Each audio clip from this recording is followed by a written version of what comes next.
Felicidade interna bruta.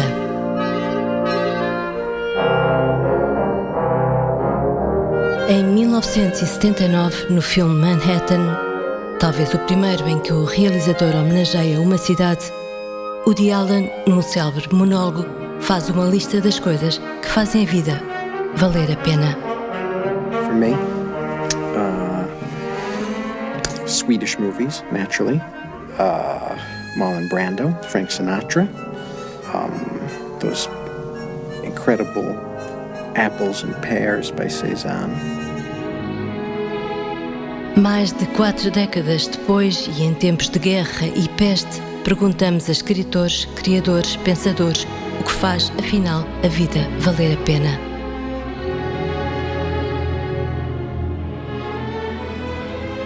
Olá, Adélia, obrigada por teres vindo, é um gosto ter-te aqui, obrigada também por teres aceitado este desafio de escolheres e fazeres uma lista das coisas que achas que valem a pena a vida ser vivida. A Adélia Carvalho é escritora infanto-juvenil, é muito traduzida, tem muitos livros, ganhou muitos prémios, ultimamente esteve ao abrigo da Bolsa de Deslab e da Bolsa de Lusofonia a escrever o seu último livro, que está neste momento a ser ilustrado, chama-se O Príncipezinho Desconhecido, e é uma desconstrução do próprio Príncipezinho de Saint-Exupéry. Estamos muito curiosas em relação a esse próximo livro, e já foi escritora, é promotora cultural, é editora, é também livreira, e é uma pessoa que me parece a mim, isso é muito encantador, que gosta de fazer as coisas acontecerem, e tem um festival deslumbrante, não sei dela, se queres dizer qual é. Sim, eu tenho dois, né? Neste momento tenho o Onomatopeia e o Teapluquia, e é brincar também com as palavras e com os amigos que andam nestas coisas da escrita, não é? Certo. E sempre com a literatura. Tu preferes que além disso, deixa-me dizer-te que também és uma excelente contadora de histórias, também faz parte da tua... é intrínseco. Isso é intrínseco. É intrínseco, não é? Também me parece que sim. Podemos falar um bocadinho desse livro que está para sair, ainda não temos data, mas eu ia começar por perguntar, preferes chamar-te uma escritora de literatura para a infância ou preferes chamar mesmo uma escritora infantil? Agora fizeste-me lembrar, quando eu andava a estudar na Escola Superior de Educação, havia assim ali uma competição muito saudável entre os educadores de infância e os professores do ensino básico. E eles gozavam um bocadinho connosco e diziam: está caladinha porque tu és uma educadora infantil.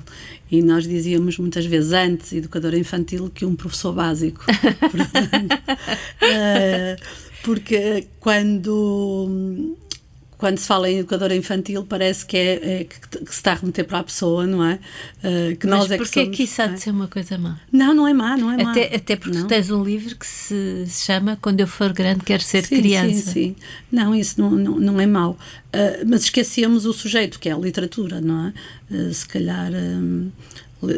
escritora de literatura para a infância pode-me parecer mais adequado, porque às vezes o adjetivo infantil há uma conotação ainda muito não levada a sério, não é? Que andamos todos aqui E agora estás-me a fazer lembrar o Manuel António Pina, que quando lhe perguntavam o que é mais difícil, escrever para adultos ou escrever para crianças, porque ele escrevia para ambos os públicos, e ele dizia: é exatamente a mesma coisa, só que para crianças é mais difícil. Sim, tu sentes também isso? Era, porque ele dizia que brincar era uma coisa muito séria. Exato. E portanto, nós temos que brincar e temos que ter sempre isso presente, quer no ritmo, quer na linguagem, quer o jogo de palavras, quer o nonsense. E é brincar, não é? Brincar, que é esse lado tão sério da literatura. E ele dizia também que literatura é literatura. Ele não gostava de rótulos, literatura para a infância ou literatura para adultos. Ele dizia só há uma literatura. Mas e depois há a boa e a má, dizia ele. Portanto, literatura é literatura. E mesmo a literatura para a infância tem que ser literatura, senão não é literatura. E daí muitas vezes, porque depois estamos em patamares onde se pode confundir a pedagogia com literatura, e depois dá uma salgalhada e dá coisas que às vezes já não é literatura, é outra coisa, tem o seu lugar, não é? Tem o lugar da pedagogia, da educação, mas não é literatura. Mas repara, também é uma grande responsabilidade, não é? Escrever para um adulto, enfim, mas escrever para uma criança, se comete qualquer erro, se comete qualquer coisa menos bem explicada ou menos bem sim, o que poderá acontecer é que depois não lhes interessa, e não lhes interessa, eles colocam de lado, não é? E eles, os teus leitores, os leitores são leitores difíceis de agradar. São, porque eles não têm ainda pré-formatado que temos que ser educados e mostrar que gostamos, e quantas vezes estamos também a ouvir escritores e não nos está a interessar, ou se nos perguntam o que é que achamos do último livro e nós temos que disfarçar, não é? E eles, se lhe perguntar o que é que achas deste livro, ele diz logo que não gosto, não é? As crianças têm essa honestidade. Não disfarçam, não é? E ainda não chegaram a esse lugar que temos que tomar um bocadinho de chá, não é? Para disfarçar que estamos a gostar. Ou não. Ou não, não é? Sim, mas por regra, ou fugimos da questão, mas eles não, eles desinteressam-se logo. E isso é que é desmotivador, estarmos com o nosso público e percebermos que eles não estão minimamente interessados, não é? Mesmo que estejas a ler a história, a contar a história, ou o professor a fazer isso, ou o pai, e ele não estar interessado, colocam logo o livro de lado. E então aí o teu objetivo cai por terra, não é? Estás a escrever para quem? Mas tens estratégias, Adélia, para fazer retornar ao foco da história? Tens estratégias quando estás, por exemplo, numa sessão, para que eles se interessem, se foquem? Sim, há uma distração por natureza, às vezes própria da idade, porque são muito pequeninos e têm um tempo de concentração muito reduzido, e se a história for muito longa, claro que não adianta muito. Mas às vezes basta, sei lá, pôres o livro na cabeça e eles já olham para ti, porque algo mudou ali do cenário, não é? Ou de repente fazes um som qualquer e eles, o que é isto, não é? Já foi uma coisa que saiu fora daquele ritmo da intuação da história, não é? Para pequeninos. Mas se a história lhes interessar, não é necessário isso, não é? Eles vão por ali e ouvem. No outro dia, penso que era o Miyakoto que dizia que sentia essa preocupação pelo facto de haver toda uma geração de crianças, e aí, mais se calhar já estamos em 2 gerações de crianças em que as histórias são contadas por máquinas, através dos vídeos, através dos jogos de computador, através dos iPads. Há uma certa desumanização na transmissão da história para a criança, que já é autónoma, o que é bom, porque é autónoma. Sim, estou a perceber. Na manipulação da tecnologia, mas perde-se qualquer coisa. Se calhar perde esse glu-glu-glu que fizeste há pouco. E o livro também, não é? Porque às vezes aparece o objeto em si, o livro. Nunca tinha pensado nisso, mas é. Embora o que nos salva aqui um pouco são os professores e os educadores, que ainda, principalmente os educadores, ainda trabalham muito o livro físico, porque eles são pequeninos e também não querem, ou as salas ainda não têm essas tecnologias, ou também os educadores, como têm um currículo solto, não é? Vão trabalhando à medida das necessidades do grupo e do projeto curricular, usam muito o livro e ele ainda está muito presente, não é? Depois, quando eles começam a crescer, sim, esse lado físico e esse lado humano desaparece, porque realmente essa tecnologia vai substituindo mesmo aquele lugar mágico, às vezes, de contar histórias à noite, que a partir do momento que a criança aprende a ler, eles queixam-se muito nas escolas, que às vezes os pais já não leem histórias, porque como a criança já sabe ler, que leia ela. não é? E as histórias passaram a ser táteis também, ou seja, sim, há todo um novo paradigma de poder aceder a uma história que as crianças têm. Apareceu uma vaca, eles podem clicar no botão e a vaca faz o som da vaca. E fazem isso no livro, às vezes. Na ilustração, eu já me apercebi, e eles a tentar tocar com o dedo, a ver se a página desliza sozinha. Portanto, é impressionante, e não desliza. Eu acho que a primeira vez que tive, eu própria já faço isso, às vezes distraída, nas montras, ou mesmo no rádio do carro, já me aconteceu. No rádio, até nas revistas, também me distrai, mas lembro-me de uma criança num aquário, daqueles aquários que há numa marisqueira, a passar com o dedo, porque queria mudar, já tinha visto as lagostas todas e queria passar à imagem seguinte. Portanto, há aqui qualquer coisa que se calhar os escritores infantis estão mais atentos, ou têm que estar mais atentos, porque de facto o público está a mudar a forma de ler, a forma de aceder às histórias também. Sim, e nós temos resistido muito à questão dos e-books e dessas coisas todas, exatamente porque o livro, o álbum ilustrado, ainda tem essa magia, não é? Ainda tem essa magia para estas idades, de se colocar no colo, da criança manusear, de poder levar para qualquer lado, de o pai e a mãe à noite se deitarem ao lado deles ou sentarem ao lado deles na cama e contar a história, né? E há um lado mágico de desfolhar a página, eles percebem isso. Agora, também é um momento de encontro e de afeto, não é? Sim, um momento em que o pai ou alguém, o professor ou quem quer que seja, conta a história à criança, com a criança no colo. Exato, ainda propicia isso, o livro ainda tem esse lugar mágico. Toque. E eles percebem isso, por isso é que... E depois vamos tendo também os adultos que são muito apaixonados por este género de livros, os professores, os educadores, os estudantes, e agora com todo este crescimento que a ilustração veio dar ao livro, não é? A ilustração e o design, o livro tem crescido muito e realmente nós, nesta área da edição de literatura infantil-juvenil, temos ganho muitos prémios, quer nacional, quer internacionalmente, e temos grandes ilustradores. Porque é uma coisa que eu também podia ter dito na nossa introdução ao princípio, é que também és uma pessoa muito ligada à ilustração e muito conhecedora do que se vai fazendo em termos de ilustração em Portugal e se calhar no estrangeiro. Sim, eu acho que nós, porque escrevemos nessa área, temos de estar atentos a isso, e até porque também as narrativas visuais também nos engrandecem as palavras, não é? A partir do momento que vestem as nossas palavras, parece que às vezes o texto ganha outra dimensão.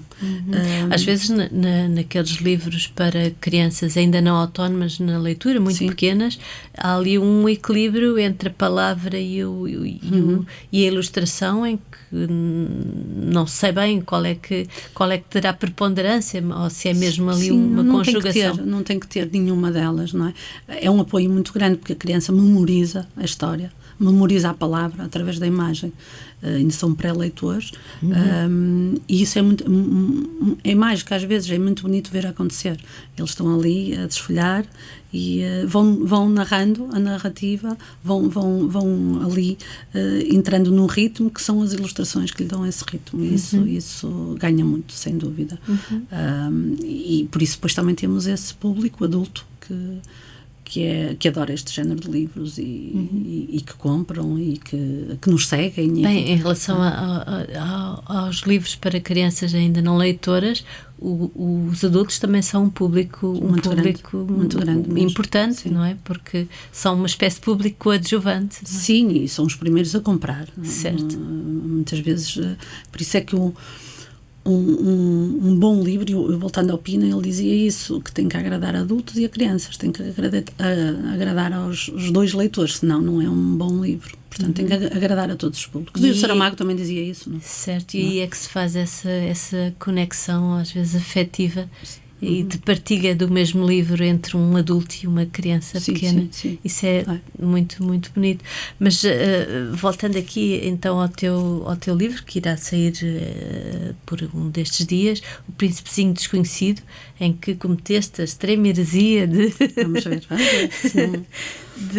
fazer de recontar a história do Príncipezinho do Saint-Exupéry, que é um clássico também para a infância e para infantil-juvenil também. Sim, e para adultos. É um dos livros mais vendidos no mundo. Não é? Uhum. O que eu senti com estas... o Príncipezinho surge, esse desafio até surge com uma professora de Santo Tomé e Príncipe. Antes da pandemia eu estava para ir fazer lá umas sessões através do Camões, e no final ela falou-me quase em tom de desafio. Seria muito interessante eu ficar lá uma semana, 2, e fazer oficinas com aquelas crianças de escrita criativa, e no final deixa cair esta frase, o que seria mesmo bom era se vocês criassem histórias onde houvesse um herói chocolate. E eu na altura não percebi muito bem um herói chocolate, não é? E ela sim, onde existisse heróis negros, que estas crianças não têm. Na literatura não têm muito heróis, príncipes, rainhas, essas figuras de poder, de destaque, são todas brancas praticamente. Até na Disney ainda são todas brancas. Agora já começa a existir essa preocupação, não é? Mas há uns anos não. E os livros que lhes chegam muito são livros, ofertas nossas para lá, não é? Não são livros pensados para aquelas crianças, não é? Então, realmente, os contos de fadas, tudo branco, não é? E ela, inclusive, no final, ela estava-me a dizer que quando desenham as crianças, muitas vezes os desenhos delas, a maior parte das vezes, as figuras de poder são brancas, não é? Quando se tem que desenhar um rei, uma rainha, um príncipe,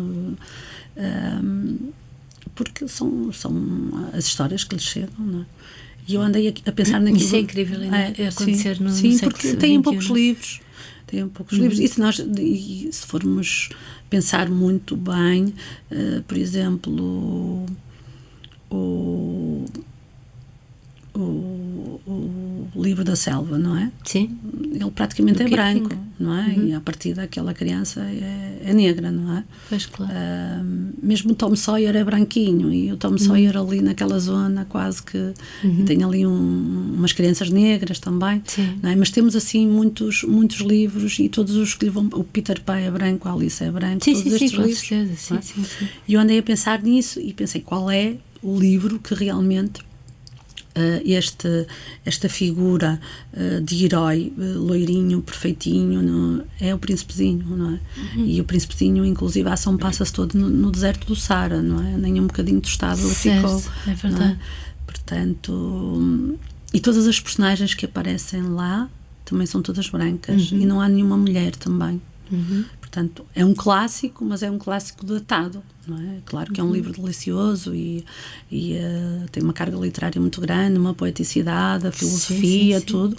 E eu pensei, por que não desconstruir um pouco isto, não é? E então crio o meu Príncipezinho, aquele que é desconhecido, não é? Que é negro, e que também anda a fazer uma viagem, e dentro dessa viagem vai encontrando as suas personagens, mulheres, homens, brancos, negros, e todo esse questionamento que o Príncipezinho também tem, mas naqueles locais, com aquelas características, não é? E em vez de andar a viajar de planeta em planeta, viaja de ilha em ilha. Portanto, e partindo daquela premissa que todos nós somos uma ilha, não é? E em cada ilha encontramos, quando saímos da nossa ilha e visitamos outra ilha, encontramos personagens com características da sua própria ilha, não é? O Miyako tinha uma frase, cada homem é uma ilha, não é? Acho que talvez, mas sim. Não sei se será dele, mas sim, bom, isso pode. Não é? Só agora porque nós estamos a perder tempo a golgar, se calhar não vale a pena. Porque é uma coisa que está enraizada em mim, não é? Na altura, para te dizer, na altura não pensei mas isso está enraizado em mim, todos nós somos uma ilha, não é? Realmente. E temos que sair das nossas ilhas e entrar nas ilhas dos outros, e o que é que essas ilhas nos dão. Portanto, e é um bocado essa viagem. E a parte exterior, a orla da ilha, será a nossa pele? A nossa pele, e até chegar realmente ao continente africano, e o que ele descobre naquela ilha grande, não é? Portanto, é assim uma viagem. E isso tu vês, é um livro para crianças pequenas? É um livro não, mais juvenil, mais juvenil, e depois toda aquela franja dos adultos que gostam deste género de livros, com muito questionamento, com muita filosofia, com poeticidade, com nonsense. Portanto, será assim esse público. Vamos ver. Muito bem, então vamos ficar à espera desse livro e vamos passar para a tua lista das coisas que achas que fazem a vida valer a pena, e logo à cabeça tens Ser Mãe, que é uma história da tua vida muito bonita e muito comovente, porque não se sabe bem se foste tu que decidiste ser mãe, se foi a tua filha que decidiu que queria que tu fosses a mãe dela. Eu sou mãe portanto, quando a minha filha nasceu para mim já tinha 5, 6 anos, e nós conhecemos-nos, nós cruzámos com este mundo, estas andanças da literatura, dos livros, conhecemos-nos numa instituição e aí apaixonámos uma pela outra. Portanto, foi amor assim, e realmente é uma das coisas que eu posso olhar para trás e dizer valeu a pena eu estar viva e vale a pena continuar a ver o percurso que a minha filha está a fazer, a forma como sorri, a forma como caminha, o perspectivar o amanhã, porque realmente acho que não ter uma infância provida de uma família, acho que é um crime muito grande. Acho que crianças que crescem sozinhas, sem essas vivências familiares, sem ter alguém a quem chame mãe, pai, tio, avó, devia ser punido mesmo, é criminoso, não se entende, não se entende como é que há crianças ainda em instituições a crescerem sozinhas e não terem ninguém que as vá buscar à escola, ou levar à escola, a não ser um funcionário, não é? E estar no portão alguém à espera, que seja um pai, uma mãe ou alguém da família, não é? Não se compreende isso ainda acontece muito, não é? Infelizmente no nosso país, não é? E não deveria acontecer. E realmente esta forma diferente, esta nova maternidade é uma delícia, é das coisas que eu posso fazer muitas coisas, como eu costumo dizer, mas como esta acho que não voltarei a fazer. Posso olhar para trás e dizer o meu maior feito foi ser mãe da minha filha, e quando ela nasceu para mim, ou quando eu nasci para ela, e quando o meu marido também, e quando nascemos todos uns para os outros, não é? Exato. E praticas muito a literatura infantil com a tua filha? Ela é uma espécie de cobaia das tuas primeiras histórias, vais testando em casa?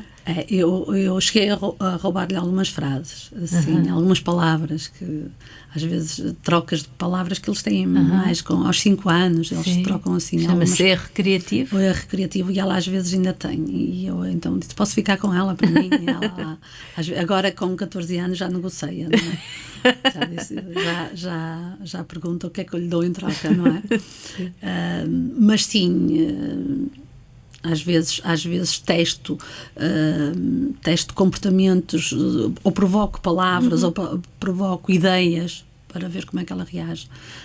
Quando era pequenina era uma delícia, agora vão perdendo essas características, mas sim, e agora com 14 anos perguntam-lhe muito o que é que ela acha disto, e é sempre uma cobaiazinha ali, assim. Olha, o segundo tópico da tua lista, falas dos cães, de ter um cão, da importância que tem para ti o cão. Eu também sou uma dog person, portanto percebo perfeitamente a importância de conseguirmos estabelecer uma comunicação com uma espécie diferente. E o que se ganha com isso, não é? E o que se ganha com isso,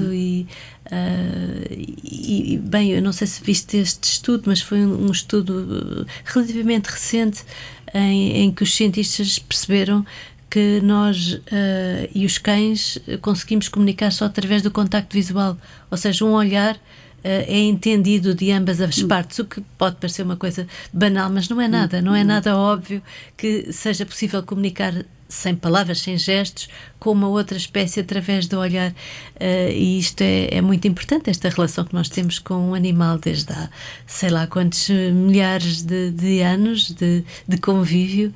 E só teríamos a aprender com isso, não é? Suponho que sim. A humanidade em si, os homens e as mulheres, não é? Porque se desenvolvêssemos entre nós, não é? Essa capacidade de comunicar só com o olhar, que desenvolvemos com alguns só, não é? Sim. E quando nos apaixonamos, não é? Andamos ali naquele auge da paixão, nem precisamos dizer nada, realmente.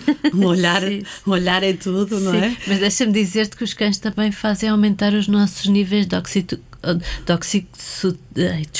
oxitocina, que é a hormona do prazer. Portanto, há qualquer coisa relacionada. O mesmo acontece quando nós olhamos para um bebê, qualquer coisa que nos faz ter um sentido protetor, por exemplo. Sim. E daí agora fazem muitas terapias, não é? Com crianças, só de afagar o cão e passar-lhe a mão no pelo. Sim, esse lado emocional. Sim.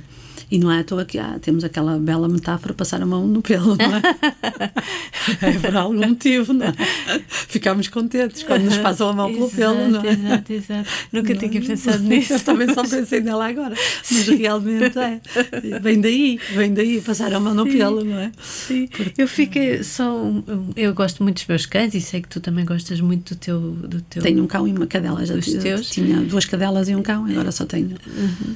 Mas no outro dia eu vi acho que foi uma entrevista, um senhor a dizer se calhar os cães não gostam tanto dos humanos, se calhar os cães sofrem todos síndrome de Estocolmo. E eu fiquei muito desconcertada, porque pensei, será que todos os cães têm este amor pelo seu sequestrador?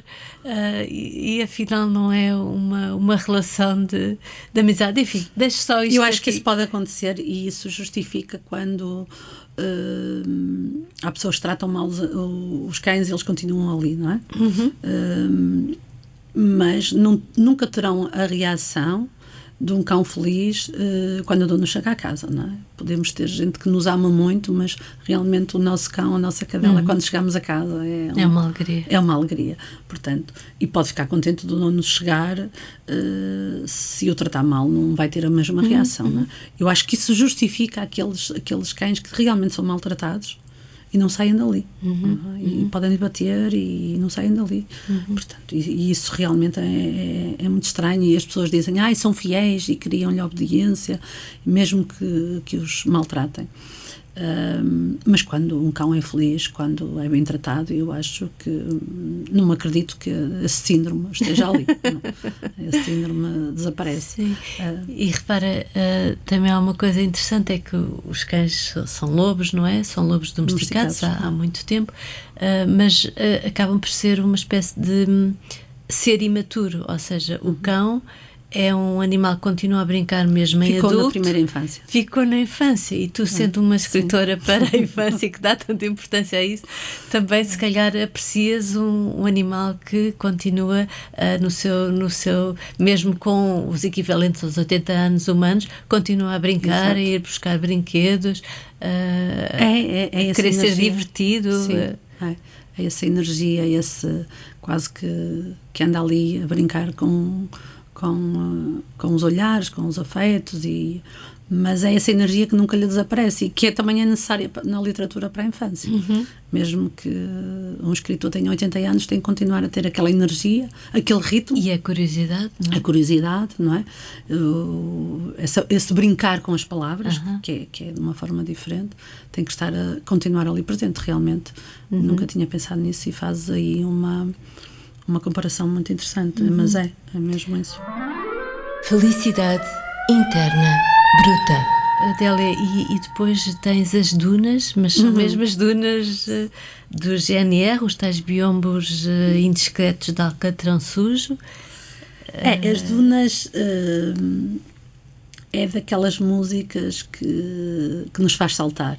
Eu acho que eu não resisto, e qualquer pessoa, eu já assisti em vários locais, ou pessoas ouvirem a música em várias cidades, e ninguém resiste, toda a gente salta e começa a cantar as dunas. Deixa só dizer que estamos a falar do single extraído quando havia single, dos Homens Não Se Querem Bonitos, de 85,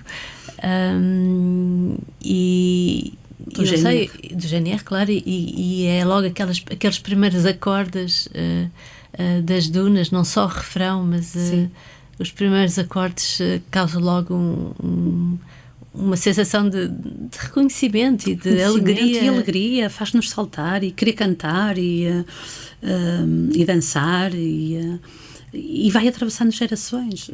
Todos os miúdos conhecem as dunas. Ele vai ficar, conhecem ainda as dunas? Conhecem as dunas. Eu às vezes vou a concertos deles e tem lá miúdos então mais pequenos. Então é transgeracional. E continuam a cantar as dunas. E eu sou uma sortuda de poder privar com o Reininho, principalmente, e dele me oferecer a sua amizade, não é?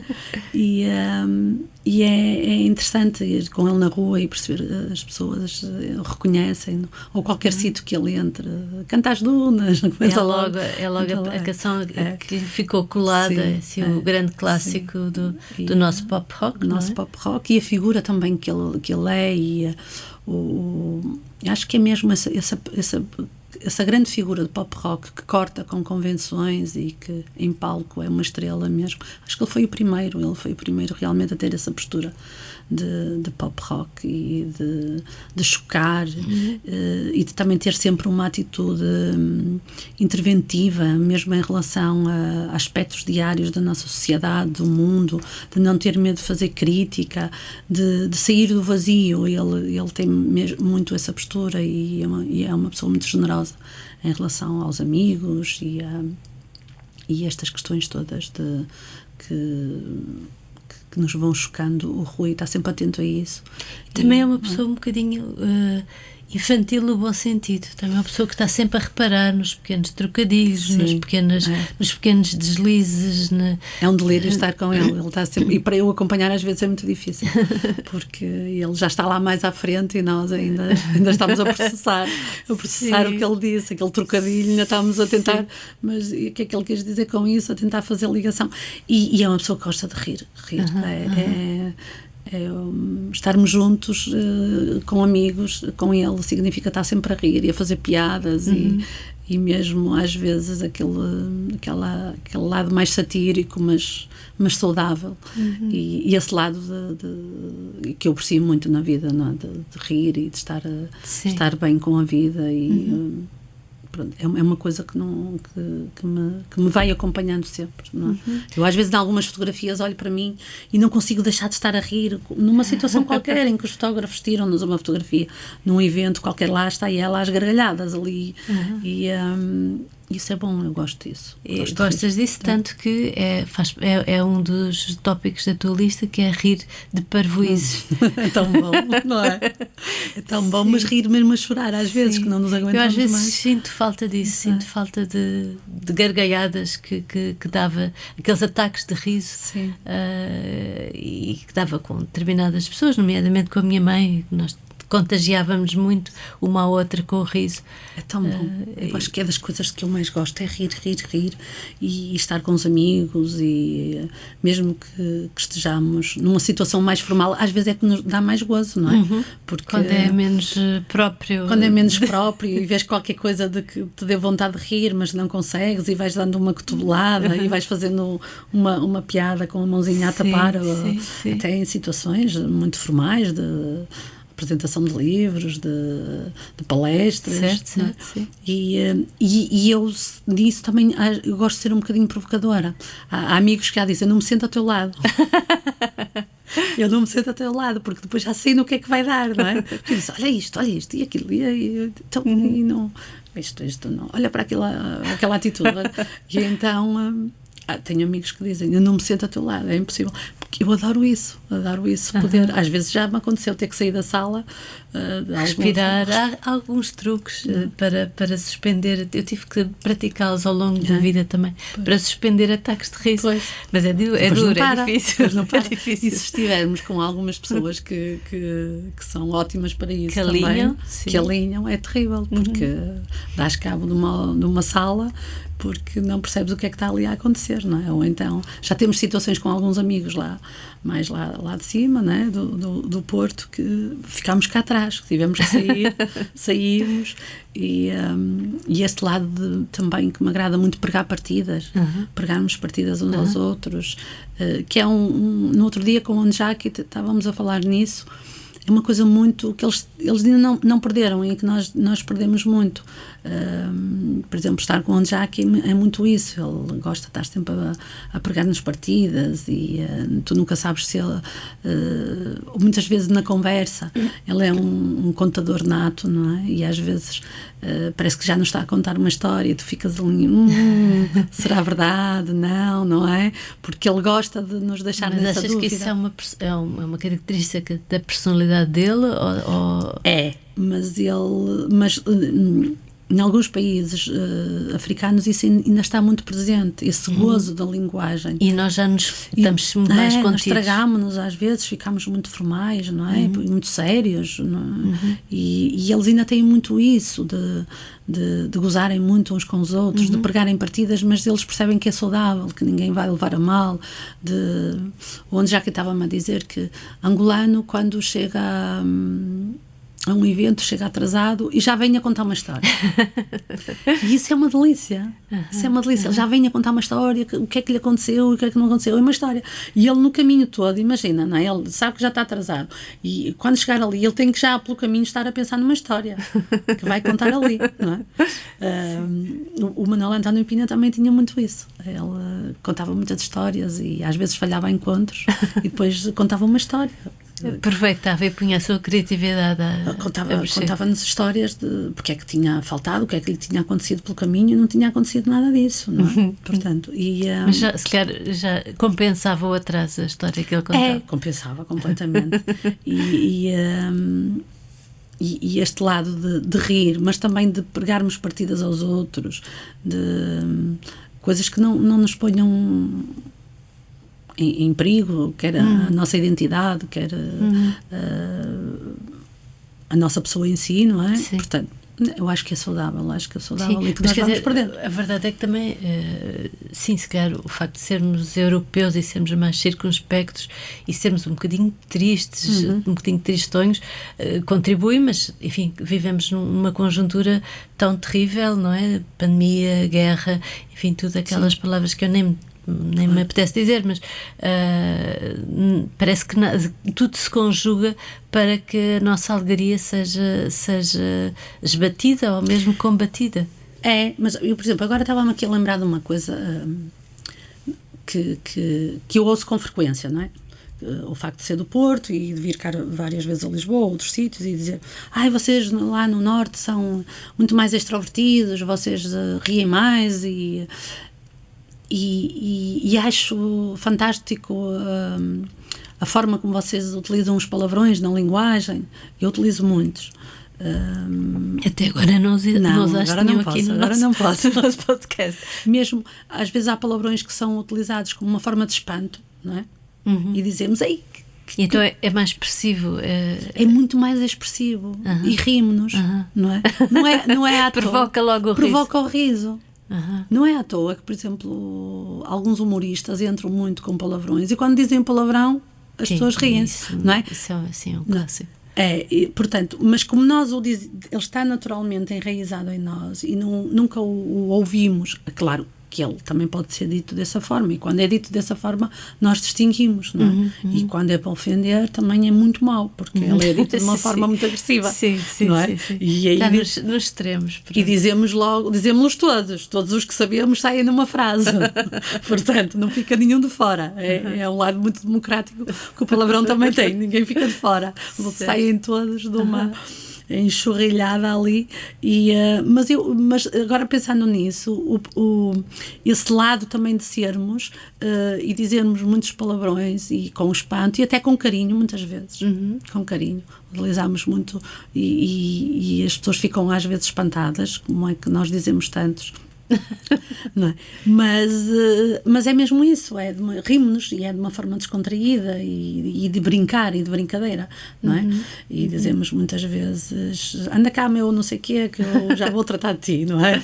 Portanto, e é de uma forma carinhosa, portanto, mas rimos-nos sempre muito. Eu não sei se é um um lugar comum ao dizer isto, mas eu ouço com frequência. Eu ouço com frequência dos amigos de Lisboa a dizerem que... Sim. Que nós... Sim, eu também ouvi. E até reparei que puseste aqui o teu Porto na lista, dizendo que uma das coisas que fazem a vida valer a pena é a Foz do Douro, mas o quê? O encontro do rio com o mar? Sim. Também nós temos aqui, e todos os rios se encontram a certa altura com o mar. Será que é essa mistura de águas? Felicidade interna bruta. Essa mistura de águas é a forma como se encontram. Eu aqui nunca reparo muito, não é? Porque é sempre de passagem. Não é? Mas ali nós vemos-lo todo, não é? E aquele abraço entre as duas águas é delicioso vê-lo, e é uma metáfora muito bonita, porque em todos os sítios... Que é o doce e o salgado, sim, que acabaste de falar há pouco, quando te referias à linguagem. À linguagem. Há uma marca definida mesmo, notas mesmo quando eles estão ali, as águas, quando eles param ali numa dada altura. Pela cor?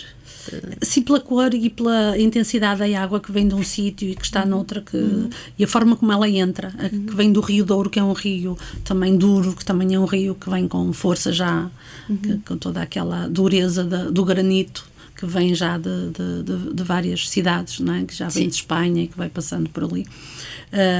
Não sei se também é os resíduos das pedras que traz.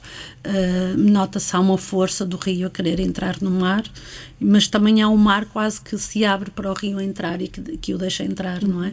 E faz ali assim uma linha que separa as duas águas, e tu notas perfeitamente. E aquilo é bonito de se ver, porque é um a querer entrar, o outro que é muito maior, o mar, que é muito maior, a acolher, e que é muito maior, e aqui o deixa entrar, não é? Muitas pessoas dizem que realmente nós acolhemos muito bem a norte, e que o Porto é um lugar ótimo para se ir visitar, e que eu até te dou um exemplo. Ontem há um vizinho que me ligou porque estavam uns espanhóis na rua que iam ficar numa casa alugada de uma senhora que mora lá na rua, e ela não vinha abrir a porta, e entretanto ele já me telefonou a saber se eu tinha o número dela, porque as pessoas estavam ali na rua, e eu tinha o número dela, e então liguei-lhe. Ela não atendia, e depois já atendeu e disse que não era para ela, mas conhecia a casa da outra, e resolveu-se tudo ali com a vizinhança. Mas, portanto, há um lado convivencial que achas que é mais natural e é mais facilitado? Eu acho que o facto de sermos uma cidade mais pequena ajuda, não é? Sim. Porque as pessoas vivem mais próximas umas das outras, não se distanciam, não temos este distanciamento, não é? Mas o Porto tem essa característica, eu sinto muito isso, e outras cidades pequenas que visito e que tenho amigos e que não sentem isso, e que também são pequenas. E eu acho que é, não sei, aquela dureza que o Norte tem, é um contraste com realmente a dureza da pedra, do granito, do escuro, do cinzento dali, o Porto, aquele nevoeiro. Sim, não tem calçadas de calcário? Nada. E a luz, não temos a luz que Lisboa tem, a luz magnífica, o brilho, não é? Que nos dá assim um certo mistério, não é? Aquelas noites que são mesmo muito características do Porto, de nevoeiro, que tu às vezes não vês nada à tua frente, não vês, é uma coisa deliciosa. E que a minha filha, a primeira vez que viu essa noite de nevoeiro à noite, e 2, 3 da manhã, no centro do Porto, Campanhã, então notas mesmo isso, que às vezes não vais de carro e não consegues ver nada, é um mistério, não é? E não é à toa que os ingleses quiseram instalar-se muito ali, não é? Sim, em termos daquele clima, sim, que se fala clima, muito das... Mas dá um certo mistério, o Porto dá um certo mistério, o mistério também aproxima, mas eu acho que é mesmo isso, essa necessidade de nos unirmos. Mas ias falar numa coisa que a tua filha tinha dito? Esse mistério que o Porto tem, que é ótimo para a escrita, e que ela imagina logo ali quase outros mundos, ali dentro daquele mundo que ela dizia. E se passarmos agora este nevoeiro para o outro lado, será que existe outro mundo? E eu acho que tem muitas camadas, o Porto tem muito isso, tem muitas camadas, e faz com que sejamos mais próximos uns dos outros. Talvez vou também passar a reparar com mais atenção. Mas olha, há bocadinho, a propósito do que estavas a dizer agora da tua filha, que passar para outro lado do nevoeiro e para outro mundo que pode haver, leva-me para o próximo item, que é a Alice no País das Maravilhas, e a Alice do Outro Lado do Espelho, que é o livro seguinte. Este livro é tão especial para ti? Enfim, é o livro, estamos a falar do livro do Lewis Carroll, da segunda metade do século XIX, que é um clássico, outra vez. É um clássico, e acho que é um livro que faz valorizar muito a literatura para a infância. Mas também é um livro de todo aquele questionamento de querermos continuar a ser crianças e queremos mas ao mesmo simultaneamente também queremos ser adultos, não é? Porque no fundo é um livro sobre a adolescência, não é? Há a menina que cai no buraco da adolescência e depois confronta-se com uma série de absurdos, com uma série de modificações do próprio corpo. É o medo de querer crescer, é o medo de crescer, é o medo do crescimento, são as dores de crescimento, e de ter que entrar naquele mundo de adultos que ela percebe cheio de regras, não é? E agora bastante confusas, esquisitas. Confusas para uma criança, não é? Quase como aquela rainha de copas. Agora vais para ali, agora vais para lá, agora corta a minha cabeça, agora não. Não é? E depois há sempre um adulto atrás que vai melhorando as coisas, não é? Aquele rei que vai dizendo não esqueçam, não lhe cortem nada à cabeça, não é? Portanto, temos um chapeleiro que questiona tudo, não é? Mas quem és tu? Mas para onde vais? E de certeza que é isso, e é feliz aniversário, porque é que tem que ser feliz aniversário? Não é? Tudo é questionável, tudo não é? É questionável, tudo está a ser questionado o tempo todo. E é isto que também nós somos. A Alice vai-nos mostrando o que é a vida e onde é que nós poderemos ou não estar. Ou então não precisas de estar num só mundo, podes continuar nos dois, que no fundo é o que a Alice, ela depois volta a acordar, mas no fundo ainda é criança, portanto, e quer continuar a ser criança, mas questiona tudo aquilo que lhe aconteceu. E é um livro que tem essa dimensão humana, muito essa dimensão filosófica também. E depois é um livro que deu importância à literatura. Simbólica também, não é? Tem uma série de simbolismos, de intertextualidades. Sim, muito, muito grande mesmo. E principalmente esse dilema todo de quando ela come fica grande, quando ela bebe fica pequena, portanto, mas depois já não quer, depois já não cabe naquela casa. Mas lá está, é outra vez um ser híbrido, como as águas do Douro e do mar, como esta adolescência, e se calhar como tu um bocadinho, não é? Como a tua personalidade, porque outro tópico que tu dizes aqui, que é subir a uma figueira, ficar lá a comer um figo. Ou seja, não é só comer um figo de uma figueira, é subir e comer o figo lá em cima. Isso é o quê? É a aldeia que não saiu da rapariga? Talvez. É ao teu lado? É uma coisa que me está muito, muito na pele mesmo. Nós, quando éramos crianças, não tínhamos figueira e tínhamos um vizinho que tinha uma figueira deliciosa, mas ele não deixava ir lá apanhar figos. Portanto, quando ele ia para a cidade de caminhoneta que nós víamos, não é? Nós invadíamos a figueira dele. Portanto, e eu tenho esse lugar muito bem guardado, mas é que é uma delícia mesmo, porque tu escolhes o figo que vais comer. Portanto, tu procuras os mais maduros. Comes os quentes do sol. Não é? Fica-te a língua a arder, porque depois tu queres comer o máximo de figos possível, antes que o vizinho chegue, não é? Mas ficares lá sentada e colheres aqueles que tu quiseres e sobes mais um ramo e sobes outro e só desces quando estás mesmo satisfeita, não é? Ou quando tens que fugir porque o vizinho... Ou seja, apesar de lá está outra vez o teu lado híbrido.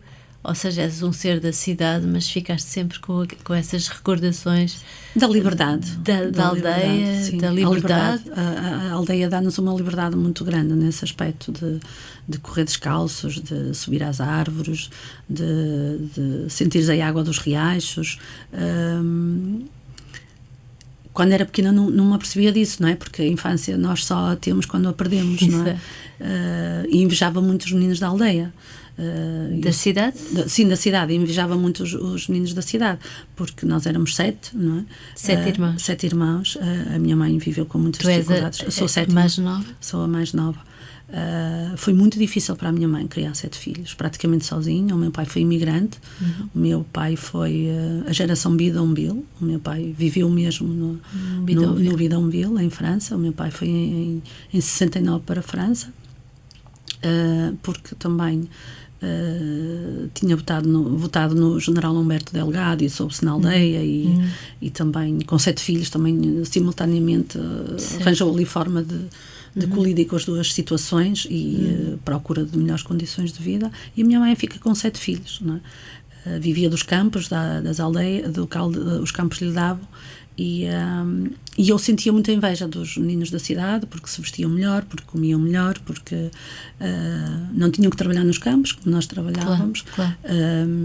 Mas hoje, claro, que olho para trás, acho isso foi uma sortuda, não é? E ter tido todas essas sensações de guardar ovelhas, de me identificar com o Constantino guardador de vacas e de sonhos do Alves de Dol, e a literatura também me salvou muito, né, nessa solidão e dessa incompreensão depois na adolescência, de ser criada numa aldeia e de ter hábitos já da cidade, porque estudava na cidade e as pessoas da aldeia não compreendiam, portanto, pessoas mais fechadas, mais conservadoras, mas a infância, hoje olho para trás e foi uma sorte ter essas vivências todas. E aqui tens a tua apropriação da figueira. A figueira também era tua, no final de contas. Sim, era minha. Olha, vamos só terminar com um último tópico, que é a atribuição do Nobel a Saramago. Também escolhido por ti, claro. Sim, eu acho que nós vivermos num país onde nós podemos orgulhar de dizer que temos um prémio Nobel de literatura é um presente que a vida nos deu, não é? E de sermos dessa geração, não é? E de sermos dessa geração e ter visto na televisão e ter eu lembro, eu chorei nesse dia, eu nunca mais me esqueço de abrir o telejornal com essa notícia e de ver a Pilar a ir ter com o Saramago no aeroporto e abraçá-lo, e eu chorei de alegria, disse: nós temos um Nobel de literatura, é uma coisa deliciosa, não é? Ainda não andava a escrever, mas já era a minha paixão a escrita, a leitura, e eu acho que vale a pena estar vivo e um escritor como o Saramago, que eu sou apaixonada completamente pela obra dele. Ele dizia que de todos, o Nobel fez com que todos nos elevássemos uns 3 centímetros acima do sol. Completamente. E depois o percurso, de facto, essa sensação de repente sentimos grandes também. O prémio também é um bocadinho para nós, não é? E depois do que ele faz a seguir ao Nobel, que também é muito bonito, ele não parou. Claro. Ele também não parou, ele não deixou que o vazio ficasse para ele, e também ele foi expandindo a sua obra, as suas intervenções. Sim, muito importantes. Eu sinto falta, eu acho que nos faz falta a voz do Saramago. A voz do Saramago faz-nos falta da crítica, de ele tocar com o dedo nas situações que são más. E pensamos muitas vezes o que é que o Saramago diria disto. Exatamente. E nesse aspecto vale a pena estar vivo para ouvir aquela notícia a dizer: o Saramago ganhou o Prémio Nobel da Literatura. É muito bom mesmo. Eu espero que um dia a minha filha também ouça uma notícia dessas, de dizer que ganhámos um Prémio Nobel de Literatura com outro nome. Portanto. Obrigada, Adélia, foi um gosto falar contigo. Muito obrigada por tudo e por teres vindo diretamente do Porto. É um prazer vir à capital do Império. Império, meu Deus. Obrigada. Este é um podcast criado por Ana Margarida de Carvalho para a Câmara Municipal de Lisboa. A sonoplastia é da autoria de Fernando Figueiredo.